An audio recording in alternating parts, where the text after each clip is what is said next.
Le pas est décidé. La trentaine d'opposants à la réforme des retraites file vers le rond-point d'un centre commercial de Rault. Monsieur, bonjour. Les retraites sont en solde. Parmi ces irréductibles, Joëlle, à 50 ans, cette aide-soignante en intérim, mère de 3 enfants, est une mobilisée de la première heure. Elle a pris part aux toutes premières opérations de blocage ou de tractage. Vous, simple citoyenne, vous voulez faire bouger les choses? Je pourrais pas, à moi toute seule, faire réagir, réveiller les gens. J'aimerais bien, c'est un rêve, mais une utopie à la fois. Juste interpeller. De l'autre côté de la route, face à Joëlle, milite Sébastien. Il a 31 ans et est intérimaire en logistique. Bonjour monsieur.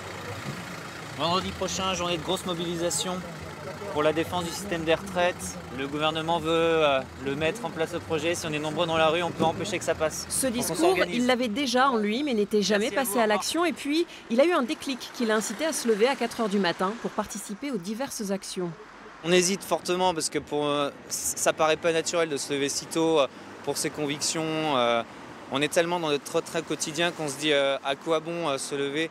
Et puis à un moment donné, un ami t'appelle et te dit oui, si on a besoin de toi, on fait le premier effort. Et une fois que le pas est franchi, c'est tout de suite plus facile.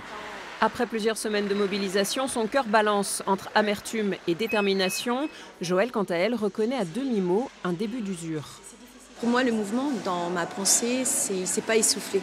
C'est juste endormi. Et principalement lié aux répressions.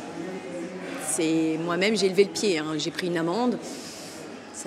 Puis à la fatigue aussi, hein, de toujours être présent, associer travail, manifestation, tout ça. La bataille, elle est à deux doigts de pencher dans un camp ou dans l'autre.